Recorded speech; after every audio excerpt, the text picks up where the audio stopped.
Welcome, everybody, as we talk about true crime podcasting. Hopefully you're in the right spot based on the amount of people here and the amount of interest in true crime podcasts, which we're going to learn about here.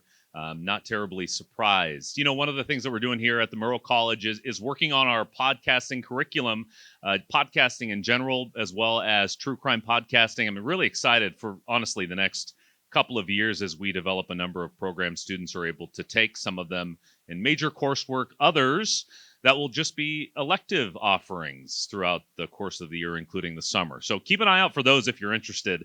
We as professors here at the Murrow College are tasked often with promoting some of these classes, and so watch for my own promotions as we talk about some of what we'll offer here as well. True crime podcasting, it's a genre in a medium that is exploding, and as our panelists here, I'll introduce them in a moment, can speak to that. We have data to support that. We have storytellers who've sort of locked into the engagement aspect of it. And then, of course, the last part of this, I'd love to open it up for questions for anybody who wants to chime in. But first, I want to introduce myself. My name is Matt Loveless. I am a professor here at the Murrow College. I teach broadcast journalism. I see some students. I see some alumni here. It's good to see you, and we're excited to get started. I'd also like to introduce Steve Thorpe. Steve, your title changes quite a bit. Can you tell us where you are now and your connection to the industry? Yeah, absolutely. Oh, can you hear me? All right, mic check, mic check. Yeah, good morning, everybody. And so my name's Steve Thorpe, as Matt said. I am a 2007 graduate of the Murrow program in broadcast production. So it's fantastic to be back here on campus with everybody. As Matt mentioned, I do move around a little bit. One of the great opportunities I've had in my career. I'm currently SVP of Product Strategy and Growth at NEP Group, which is working closer in live production, so a lot of live sports and entertainment. But just before that, up until about a month and a half ago, I was head of video at Wondery, which is one of the largest podcast networks, a subsidiary of Amazon, and runs a number of shows that you might be familiar with on the sports side. So it's New Heights with the Kelsey brothers, Armchair Expert with Dax Shepard, Baby, This is Kiki Palmer. We work with LeBron James on the Mind the Game podcast, and about 200 other shows, including a ton of true crime. From one of our early shows, Dirty John, Dr. Death, The Shrink Next Door, The Bad Batch, American Scandal, and so many others that range from true crime to entertainment to everything in between.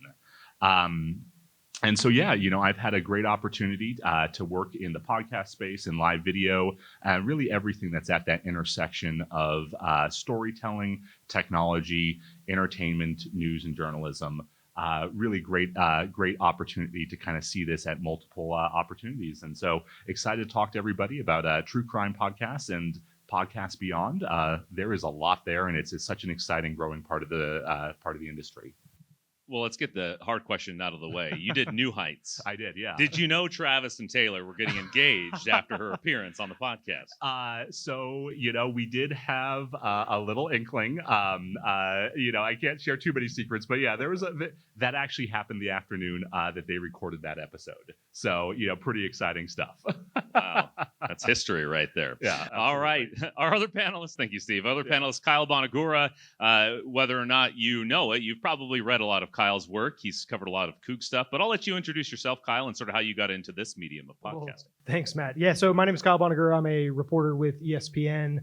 I'm in my 13th year there, I think now, but like all of you guys, I started my journalism career here at the Murrow College. Spent a lot of time with the Daily Evergreen, covering football, covering basketball. I was a sports editor for a semester. It was really the most kind of foundational experience I had professionally.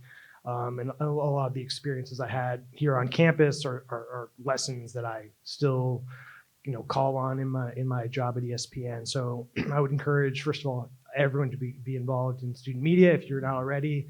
Even more than classes, I've found that actually doing a job and being published or being broadcast in a public forum adds a level of pressure that just a letter grade on a paper or an article you write in class doesn't provide. So be sure to be involved with all the various on-campus opportunities here. So like I said, I've been at ESPN for over a decade, mostly covering college football, which brings me back. There's very few professions, well, except for Matt, I guess, that where your job brings you back to Pullman when you're done with your schooling, right? But I do find myself back in Pullman with a fair degree of regularity, maybe every other year, something like that, for the last at least 10 years. So that's always fun to be back in town. I've done a lot of different roles at ESPN. Right now, I'm focusing on enterprise and investigative work within college football. I spent a few years covering soccer, traveled internationally, covered the World Cup in Qatar a few years ago. Covered the kind of the collapse of the Pac-12, which everyone here in town is obviously very aware of if you follow athletics. But the reason I'm here today is because of a podcast that I recently published, which stemmed from a story I wrote at ESPN, which coincidentally was about former WSU football coach Paul Wolf and the disappearance of his mother. She was missing for over 40 years before a detective down in the Bay Area where I live was able to identify her remains. And so what started out as a story for ESPN.com that I did with a colleague of mine, Adam Rittenberg, eventually turned into something much larger, a 9-part podcast series that was published last year and is still getting a lot of listens to this day. So if you guys haven't listened to Finding Dolores Wolfe, it's part of the Unforgotten series. Be sure to check that out when you have some time. Thank you very much, Kyle. When did you graduate, out of curiosity?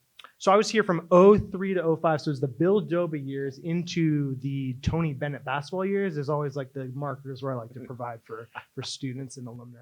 Well, that's fascinating because I got here in 2003. Steve, were you as well? Yeah, Does that yeah, thereabouts. So we were here at the same time, and I think that's a fascinating starting point because I remember when I was a student here, my senior year, they asked me at the Daily Evergreen, of all places, to do these things called podcasts. And I was like, well, okay, sure, let's try this. And audio for a newspaper, that's weird. And so what I did was recorded some headlines for stories. And so we were all here. I bring that up because we were all here sort of at the birth of the word podcast. And so we've gone through some traditional media, corporate media, into this world that has now exploded. I want to start the conversation, Steve. You have some data for us, which I think is fascinating about podcasts, but about true crime podcasts in general. Yeah, absolutely. And so just to kind of kick things off, this panel and, this part of the industry is incredibly growing just like wildfire. According to Edison Research, which is one of the major research groups that looks into the data behind podcasting, true crime, just as a genre, reaches actually 84% of the U.S. adult audience. Now, that's across all formats. And so whether it's podcasts, whether it's, watching, Dateline on NBC or, various other mediums. But the podcast version of that audience is huge as well. So 42% of the U.S. population does consume true crime podcasts. Of that, the demographics, as you might expect, are heavily female. About 60% of the audience is female.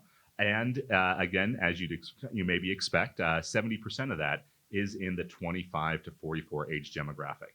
And so what does that mean? Of course, as with any good piece of media, it's art, it's storytelling, it's newsworthy and journalistic, but it's also a commercial enterprise in many cases. And so you are hitting one of the top demographics that advertisers are looking at. And so it's definitely something that is also very commercially friendly. So we'll get into this, I think, a bit, but one of the interesting things just to kind of set the table is why do people consume true crime podcasts? Well, number one answer is for a little bit of suspense and thrill. They're looking to solve mysteries as maybe an active member of that. Maybe there's a little bit of psychology involved, as well as people are interested in the forensic sciences. And so there's a lot that leads to people actually being very invested in these stories. And actually, one of the stats that I found most interesting in this report is that people who consume true crime are actually 4.4 times more likely to report a tip to a tip line than the general population. And so people definitely do get very invested in these stories. They're on the lookout, they're maybe doing a little bit of their own investigation and are actually willing and are excited to be participants in that story. And so it is something that definitely can become very interactive. Now, I think as we'll talk about, there's definitely some maybe, concerns about, certain versions of that. But, it is very interesting that how in-depth and engaged with these stories that people get. He's hinting at the theme of the entire symposium, which is the Murrow standard. Exactly. So we will talk about true crime podcasting from a journalistic integrity point of view. Absolutely. Really quickly, just show of hands, how many of you consume true crime content? Yeah, most? Yeah, I mean, I don't know if that's 84%, but it's probably close. Dateline's popular for a reason. Absolutely. And finding its way to an audio medium, which is also becoming an increasingly visual medium, is part of that. So I'll sort of transition that to you, Kyle, because you talk about you were a newspaper writer who covered the Doba football years and Bennett basketball years, who 18 years later was creating a multi-part true crime podcast. So how do you determine this story you're working on deserves that medium and all of that airtime to be able to tell it? It's a good question, because I think as a journalist, especially I'm from is more of a print background, writing for a digital platform. It's always story first. If you're going to report something that's going to take a lot of time, it's going to take a lot of energy, take you away from other things, like the story has to meet a certain threshold, right? And so immediately when Adam and I, kind of stumbled upon this story that we were working on for our, for the Paul Wolf story, it cleared all the hurdles that you would need to kind of decide you're going to spend months working on a story. And then for us, like as writers, the podcast idea really wasn't at the forefront. But the more we talked to these people who were involved in the story, the more we could hear the emotion in their voice, just how good of storytellers the individual subjects were, right? And so Adam and I kind of just started talking. We're like, wow, like it's one thing to read a quote from some of these people in a story, and it can be impactful if you write it the right way and you place it the right way. The context is all there, of course. But there's something much more emotional and gripping about actually hearing from the people who lived these experiences themselves. And so, we kind of, back and forth, this would make a great podcast. There's so many twists. There's so many good storytellers. It has all the elements that you would really look for when trying to tell a story in an audio medium.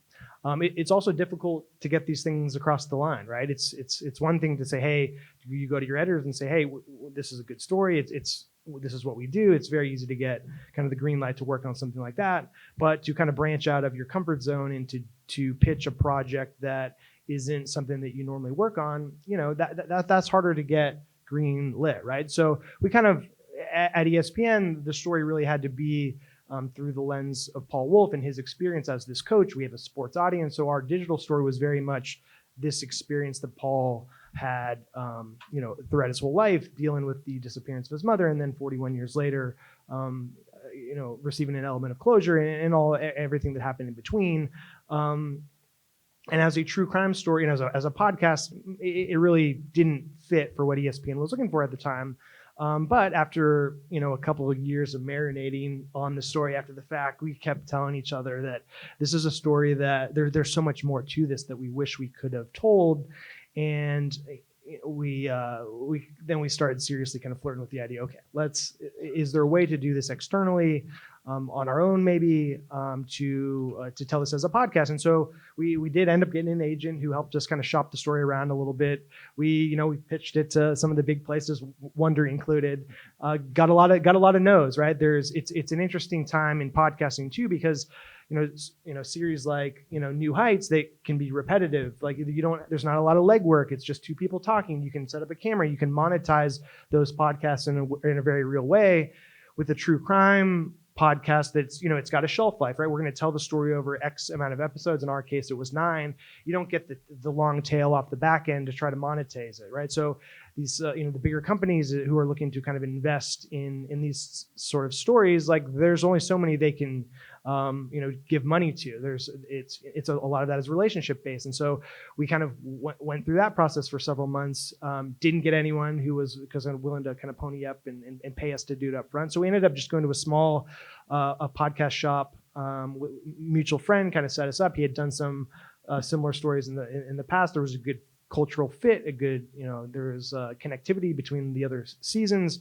And so we just did it on our own and really taught ourselves how to do a podcast, step by step. I had listened to a lot of them along the way. And so I certainly knew what I liked and how a story should be structured. Writing for digital versus writing for a podcast is very different. And so there was a lot of working on drafts, and it's kind of like writing a book. I think our season was 9 episodes. I think it was something like 66,000 words, which is basically a short book, right? So it's the way you structure is different. So it became very much trial and error. We'd write a script, we'd talk about it with each other, we'd get feedback from the executive producer, and eventually, 9 episodes later, we had ourselves a podcast. I want to take some audience questions. In fact, I'll stop here because I have many more. I'm very curious about this whole process. Anybody have initial questions for our panelists here? Yes. You're talking about script writing just now. How much of the podcast is like actually scripted content, and how much of it is just interjections and the host personality itself? Yeah, so almost our entire our script is scripted, and that's the difference between a talkie podcast where it's people in a room kind of shooting the shit, right? So ours is almost every word in our script was very deliberate. Adam and I are both kind of seasoned feature writers at ESPN, and that just kind of tailors to our strengths.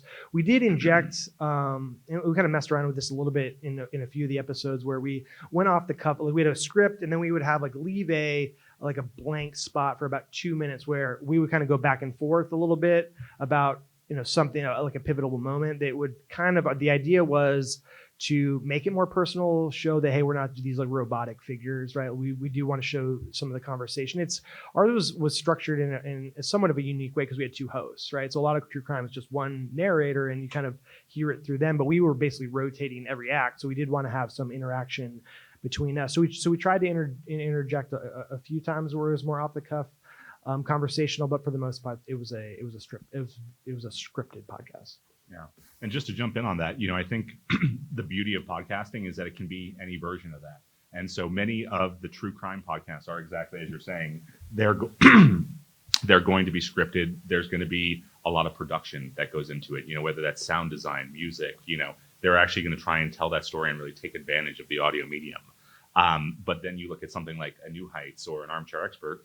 That's an interview. It's going to be a little bit more fast and loose. Of course, they're going to do a lot of preparation for that. They're going to have great questions. They're going to, do pre-interviews and, have, interview dossiers and actually really understand what's going to drive a compelling interview or what's going to be an interesting segment to talk about.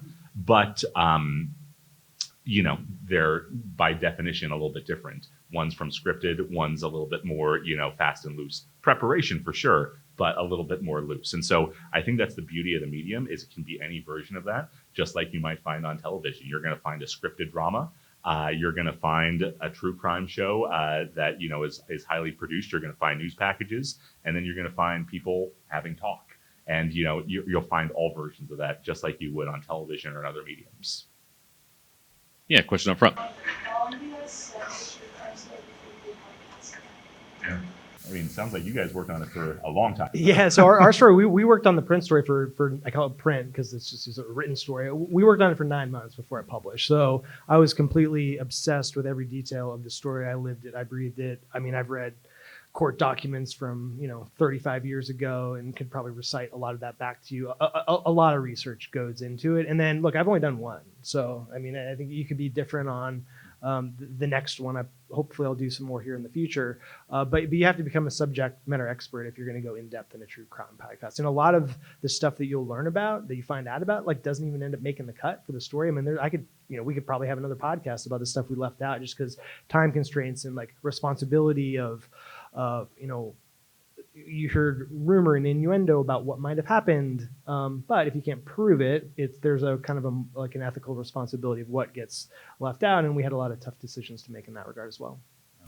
And so I'll say, speaking on the Wondery side, typically a single narrative season will take months to years to prepare, and so they're typically looking at what are the right stories. The team is, going very in depth on making sure we have all the facts right, all the details, whether that's through interviews, whether that's through talking with the subjects, whether it's extending out, really doing truly in-depth investigative journalism.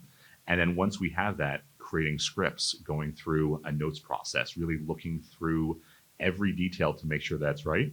We'll then record it, and then it goes through sound design, adding music, sound effects, all the other elements. And then, of course, just like any sort of television network, when's the right time to release this? Do you release it in the fall? Do you release it attached to a holiday? How do you think about a slate and find the right time of year to actually release it?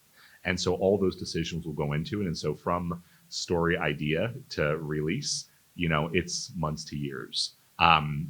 That being said, there are also other shows, so going back to some of the entertainment shows, those are releasing every week, and they might literally shoot the day before and then it's released the next day. And so there's a whole range in podcasting, but for true crime, because of the journalistic nature of it and the need to do fact checking and get things right, those typically do have a much longer time horizon.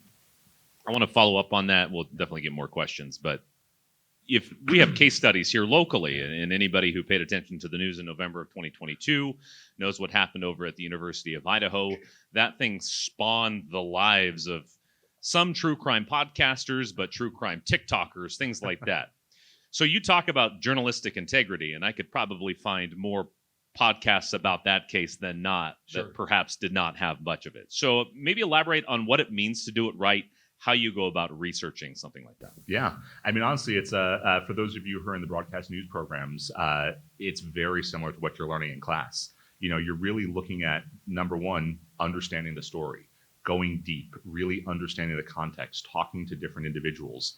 Where are their hard facts, either through, Freedom of Information Act requests, going after source documents, trying to really understand what is true about this story.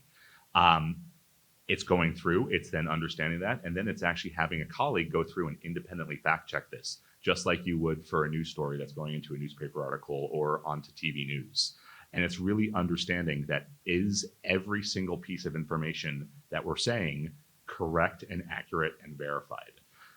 Of course, as with any big company, then there's lawyers who get involved and actually make sure that those are truly accurate. And so you are actually going through multiple steps and multiple opportunities to check, double check, make sure the lawyers sign off. And then as you're actually writing that story, that in the script writing process, that you're not materially changing a fact accidentally. If I say it this way, am I accidentally skewing the intent of that piece of information?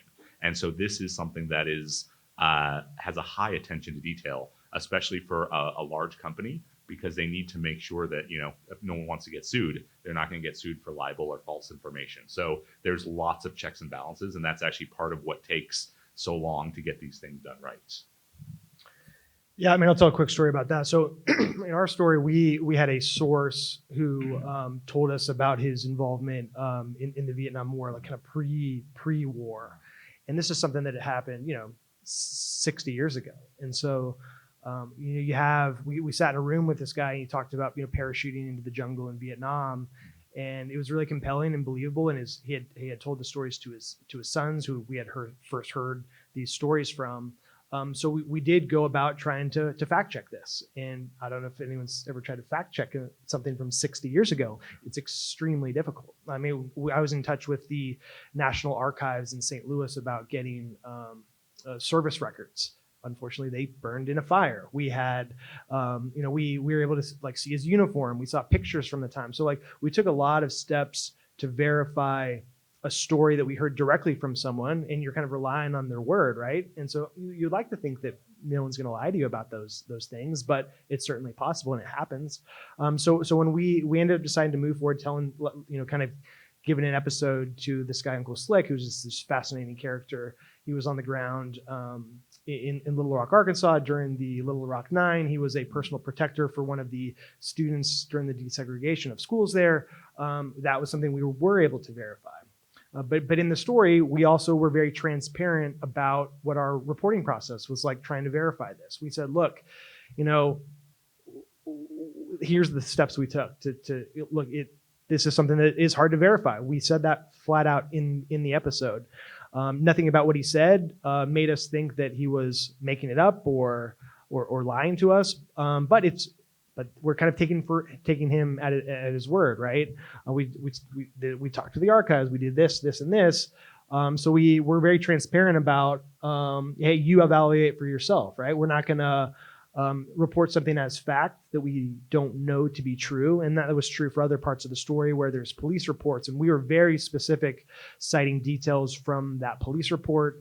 ESPN is a subsidiary of Disney. There's a very high bar for truth and accuracy in reporting there. And so our original story has fact checkers, has a lot of editors involved. And so there's a very, high threshold for what makes the final story as well. And so there's a lot of kind of levers and processes along the way to make sure that everything that we reported, everything we said was either verifiable or there's some transparency there about how we arrived at what the story we told was. How do people identify podcasts that have that kind of thing? Not to put a lot of responsibility on the listener, but I would sure love that we reward transparent and trustworthy podcasts. What are some of the markers that people should look for? Steve, maybe you sort of look at this from that 30,000-foot view. Yeah. It's interesting. Like that is a really interesting question in this day and age, because I think one of the great things about podcasting, but also by extension, YouTube and social media and just the internet at large, is that the barrier to entry is basically non-existent. And so this afternoon, anybody in this room, if you want to go start a podcast, you can do that. Like that is literally an amazing thing that literally with a laptop and a microphone, you can publish a podcast today. But that also, as you kind of allude to, presents some risks because anybody can have a podcast. That includes people who may not have the same journalistic standards that we learn here at the Murrow College, and that big companies work to instill. And so ultimately, I think this is a question just about media literacy and understanding sources and where you get your news from, and the way that you think about, something that you see on TikTok and what's the journalistic integrity behind that versus, the nightly news or your local newspaper. These things are just where it really is really important to think critically and to really understand what, biases that source might have, what sort of, competing interests that might have. And so ultimately, and then I guess what standards that they align to. And so, just as consumers, I would just, think critically about your sources. Are they associated with a company that has established journalistic standards, someone that you can trust? Are they demonstrating through the methods and processes like was just described? Are they being transparent in that information, or are they just presenting their opinions as fact? And so these things are just kind of the world that we live in these days as media consumers. And it's getting tougher and tougher, especially with some of the bad pieces of AI. And I'm a big fan of AI, but some of the bad pieces of that and AI slop that's out there, it's getting harder and harder. And so I wish I had a short, easy answer for you, but I think this is just one of the challenges that we as a society and we as journalists need to be very conscious about and earn that trust of our audience and try and help people make good media choices every day. And it's a hard question. I wish I had an easy answer too. Sure. I think process and transparency help. Kyle, you're aside, so you sort of alluded to them, but those episodes, it'll break and for 2 or 3 minutes, you'll go, you know what I found interesting here, Adam? I mean, it's great because you talk about the process of the work that you did. And I think part of the problem is I could go make a podcast today called Finding Dolores and just take your information. And so you have to identify that, attribution, transparency, that kind of stuff. It's funny you said that you could do that because that happened. I mean, I know when we were kind of doing research to see if there's other people discussing the story after the original one wrote, someone created a YouTube video where they basically retold our story, kind of in their own words, but clearly referring to details that would only have been in our original ESPN story, and kind of just told it on their YouTube channel in their kitchen and kind of presented it as their own work. No citing where they got any of the information from. And that's rampant on YouTube and social media in general. I mean, I think media literacy is one of the biggest problems facing our society, right? It should be something that is taught in high school and middle school, right? It should be everyone should be forced to take media literacy their freshman year of college. It's such an important aspect of differentiating between what is real and what is not. And I think everyone understands that a lot of people struggle with that, and it's creating some serious challenges. Well, let's we'll get off our soapboxes for a moment. Though I'm happy to talk about that topic ad nauseum. But I want to talk about story structure, because I think one of the fun parts about this, and certainly the subject matter is heavy, you want to be sensitive, you want to do no harm, which is one of the pillars of journalism here. But also it's writing. We love writing. We love writing about characters. And I think any of my students in here, I think I saw Dylan in here, Dylan, how do you start a story? You got to build character. And so one of the things I thought was effective in yours, Kyle, and I used your podcast as an example in my class. The first episode's about Dolores. This woman everybody loved. The troubled kids went and sought her at the school. There's a great anecdote about her standing in front of a mirror, talking herself up to make sure her brother heard it. And so all of these little fun character moments come out. And so, Steve, I know I'll sort of bounce this to Kyle first and go to you, Steve. Storytelling techniques in true crime podcasting that makes them so compelling to people. Yeah, so our first episode, you really have one chance to hook an audience, right? Like I've listened to a lot of true crime podcasts where I listened to maybe the first 10 minutes and turned it off. Just was like, this didn't do it for me, right? It's a big challenge. It's the only opportunity you have to really hook someone that first episode and sometimes the very first act of the first episode. So for us, we started with a very kind of true crime lead where we talked with the detective who ends up solving this case and set it up for, we kind of break the news that here's this meeting between Paul Wolf, the former WSU coach, and this detective in California. They have this meeting and he presents news that, Paul never thought he would hear in his life. And it's, Paul, I found your mom. And so then we kind of rewind back about, let's unravel this 40-year mystery. And as part of that, we really went deep into Dolores's past. We thought, look, if someone's going to listen to a 9-part podcast, like they got to care about the people involved with it, namely, in our case, Dolores Wolf. And so we thought it was really important to share details about her, who she was, like what made her tick, like what her reputation was like in the community, family history, all those things, and do it in a way that's light and fun and makes people care, right? Because if you care about the subject, you're more likely to make it to the end of the story. You're going to want to hear about more than you want to hear more about her. If you present someone and it's like either they're not likable or they're not interesting, maybe you don't continue. And like that's part of the deal, right? You have to be genuine about what the story is, but you also have to tell it in a way that will keep people with it, right? If they don't make it past the first episode, everything you do after that point doesn't matter. And so building a sense of character is important. Building a sense of intrigue is important, and finding a kind of ethical way to balance all those things while keeping people in tune is a real challenge. But it's a fun challenge. I know Adam and I had a lot of fun. It was really professionally rewarding to kind of go through that process and kind of land where we did. And Steve, you mentioned when we talked before this, techniques. Totally. You've studied it. You know how to get people hooked on these stories. Well, and I'll just say, so let me just, I guess, maybe start with a +1 to how important that hook is. One more piece of data that I think is very interesting. As you think about podcasts, many of us who grew up with this medium, where are you consuming it? Maybe it's on Apple Podcasts, maybe it's on Spotify. But actually today, as of about 6 months ago, the number one place that people consume podcasts is actually YouTube. And so on YouTube, that is such a different audience than the traditional podcast apps that you literally have 30 seconds, if you're lucky, to hook an audience. There's actually an incredible amount of data that shows people who watch to the 30-second mark on YouTube are more likely to continue through. But it's so easy to choose a new video and change the channel and pick something else that if you can't hold their attention for that first 30 seconds, they're gone.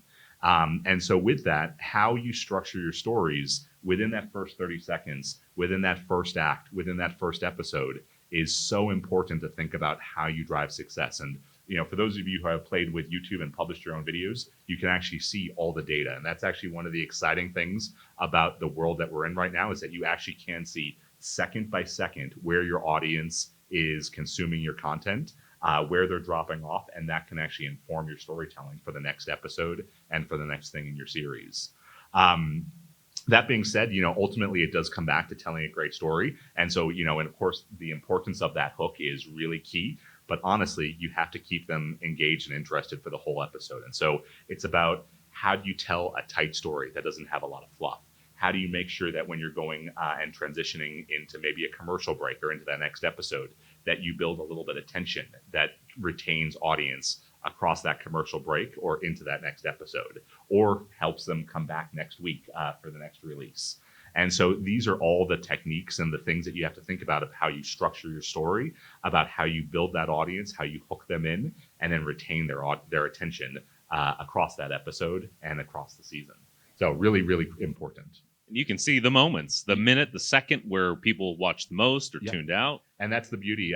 With most of the platforms today, YouTube, Apple Podcasts, Spotify, it's all divergent and different systems, but you can go into each one of them and actually literally see second by second where your audience is.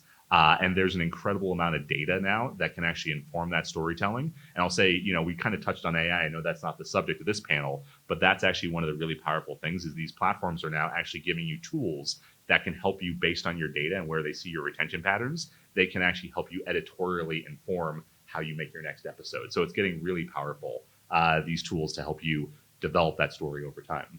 It's very cool. Yeah, very cool. Yeah. All right, we've got about 15 minutes left, so I want to make sure to get some audience questions. Yes, here.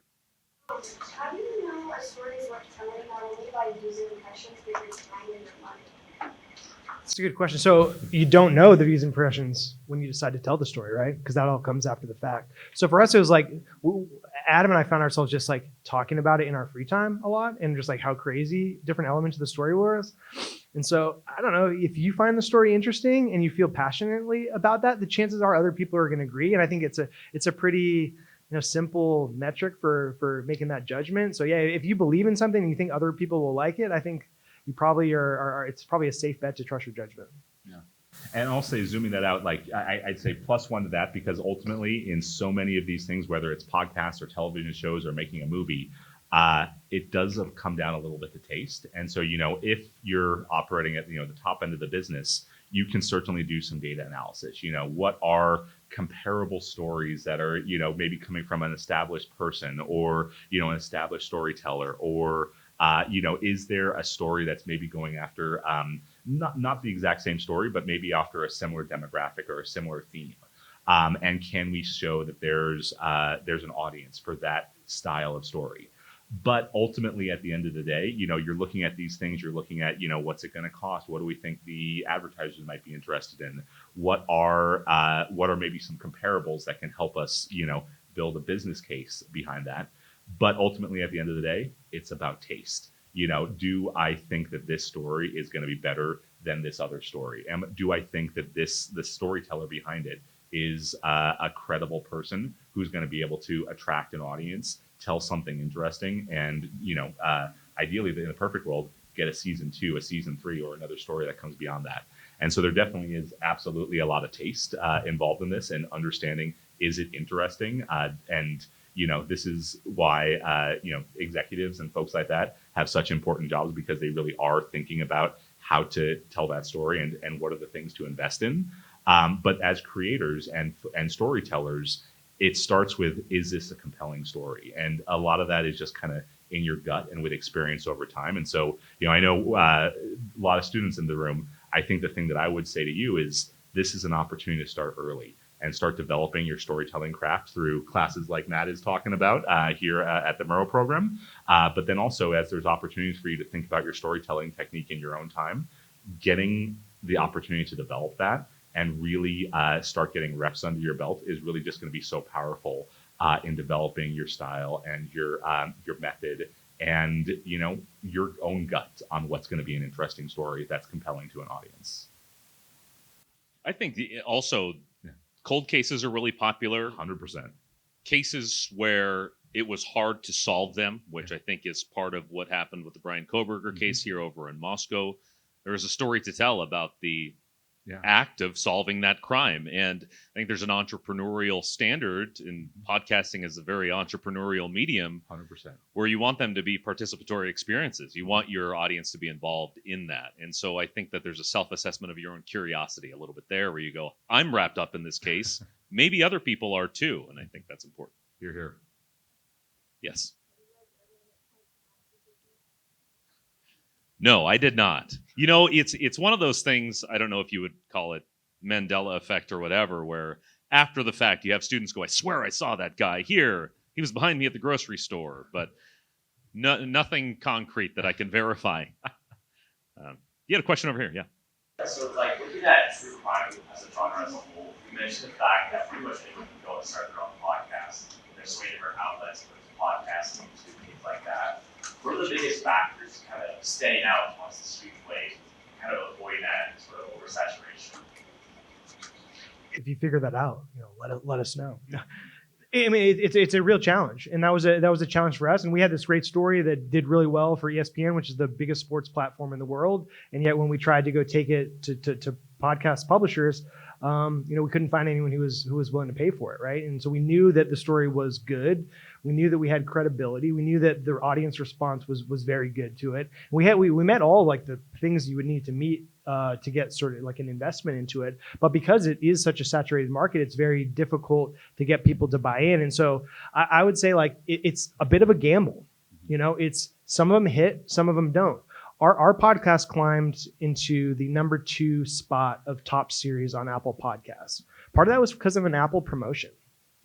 We were kind of sitting in the low 70s, something like that, on the podcast charts for a few weeks. But you get one promotion, it really shoots up the rankings, and a lot of that is because, like, at a certain point, it was evaluated as a high quality podcast, and so then people start to notice. And so there's a lot of luck with it. I mean, I've listened to podcasts that don't perform very well because it doesn't hit for whatever reason. It has nothing to do with the quality of the work. A lot of those factors are outside of your control, and you can do all the things that you're supposed to do to try to get the story out there. You can share it on social media. You could try to do media outreach. You can, there's a bunch of like obvious steps, maybe not obvious, but like there's a bunch of things you can do that doesn't guarantee anything. And so it's like, I would say if you're going to like make a true crime podcast, like if anyone is interested, just like I've got a story, like do it because it's a story you want to tell, not because like, hey, I want to make thousands of dollars or whatever it might be. Like that should not be your objective at this point.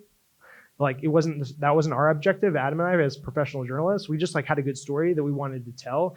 And then if success follows, like financially or whatever that looks like, that's great. But if not, like, hey, like you did this experience that you really wanted to go through, and you have to be kind of okay with it not hitting in a way that leads to notoriety or anything like that. I think it's very important to like do it for those reasons as opposed to like whatever else might be driving people. I guess the other thing I'll just add on to that is, as you kind of alluded to, there are a lot of gatekeepers in the industry. I mean, the beauty is you can publish it and do that like with basically zero gatekeeping, but to drive success, whether it's the editors at Apple Podcasts or the YouTube algorithm, or, there's all these different things. And so I think what I'd encourage folks who are thinking about this is a good opportunity to actually just get started and get reps under your belt. I'll use the YouTube algorithm as an example. The great thing about YouTube is there's something for everybody, and there's just an absolute enormous sea of content. But that's also a real challenge. And so how do you stand out? And how do you actually find an audience in the sea of everything? It's a real challenge. And the way that you learn that is, how do you create great content? How do you find something that your audience is going to resonate in? And then actually being able to learn how to use the levers that YouTube gives you. And so whether that's, something as simple as a great thumbnail and a title, and actually optimizing those marketing elements are incredibly important. And so the more that you can get reps under your belt, the more that you can learn what your audience is interested in, that's just going to help you grow and develop over time. Got a question over here in the front row. Talk about this a little bit earlier, but how do you balance the line between like how you can tell a story, this audience and perspective of the vision of your staff and part of the role? Yeah, so the question was, how do you respect the line between telling a compelling story and showing respect to the subjects? And it's a great question because that's something in our show that we wrestled with a lot because it's a really sensitive story. There was, sexual misconduct allegations in it. There was a bunch of other things that happened that were really sensitive topics as the kind of asides to the main through line. And, we have interviews with people who went through some really difficult things in their lives. And I think it's just like being open and honest about it and like in treating your subjects with care, right? Like this wasn't our story to tell. It was their story that we were shepherding through a 9-part podcast, right? And so I think there's if you come off as unauthentic in telling a story, like people are going to see right through that. Like if you're doing stuff for shock value, like there's an audience for that. But if you're a serious journalist and you want to be like respected and trusted to do stories, sensitive stories in the future, you have to approach it with unwavering, ethics and just kind of character, right? And so it's a challenge for sure, but like that should be a driving point of your storytelling when it comes to these sort of stories, right? Because if you don't treat victims, especially with care that they deserve, you're going to lose your audience and you're not going to get a chance to really do these sort of stories in the future. Can't say it any better myself. All right, more questions. Yeah, Mud. Side of things are like the getting that hook going. What goes into the decision between, I'm going to take this, especially with such sensitive matter, what goes into, I'm going to take this really seriously, or like a podcast like Small Town Murder, where it's a comedy podcast happening through time. What kind of goes into that decision? So I guess I'll say a lot of it is based on the storyteller. I can't speak to that one specifically, but thematically, as Wondery would think about these, a lot of it is about what the original pitch is and who the storyteller is. If you're a comic or someone who has that real comedic background and you want to tell a story through a lens, maybe it's a serious subject, but you're going to come at it from kind of a little bit of a humorous angle. Maybe it's a little absurdist. That is really inherent in the pitch and in the style and the audience that you're going to go after. And that's going to be a very different approach to something that's maybe a much more serious subject with a serious storyteller who is really maybe looking through the drama and the the thriller aspect of that. And so ultimately, I think the beauty of podcasting is that there is unlimited shelf space. You can tell a broad diversity of stories, and so it really comes down to, is this something that is going to be interesting to the audience? Is there an interesting storyteller? Is that storyteller telling something that we think the audience is going to find unique and interesting? And how do we actually then build a program around that? And so I think the short answer is it depends on the people involved, but there is opportunity for all those different pieces. Yeah, I mean, just to add on to that, there's a difference, I think, between originally reported true crime stories and podcasts that are like looking at other stories that they like read about that other people reported originally. And I think it's a little bit easier to be lighter about older stories that you don't have any connections to the characters, right? And I'm not familiar with the one you mentioned, but I think my assumption is that it's probably the latter, where they're like learning about other stories, however they learned about it, and then kind of riffing off of what they learned. And like, if you're a little bit more, casual in those environments, I think that's a little bit safer. But like when you have, spoken to a bunch of people who went through something difficult, you're just not going to joke about it, right? Yeah. Unless they're joking about it, then it's kind of it opens up the ability to have some fun. But that would be kind of the guiding principles there, probably. Yeah. We got just more than 2 minutes as I hand up over here for a while. This would be, this is one of our big questions. With New Heights, the first episode I ever watched, Taylor Swift, because my husband is a long-time watcher on YouTube. How do you look at what that does to your audience, and then how do you respond to that audience game? It is one of the things that the team talks about a lot. And so I'll use the example here, and this is all public data, but that Taylor episode, no surprise, was actually the largest podcast episode that was consumed live in the history of podcasts. I forget exactly what the number is. There's a press release out there somewhere, but it actually got a Guinness World Record for the most concurrent views of a podcast, which we were thrilled about. Like, that was incredible. I mean, just win, win, win.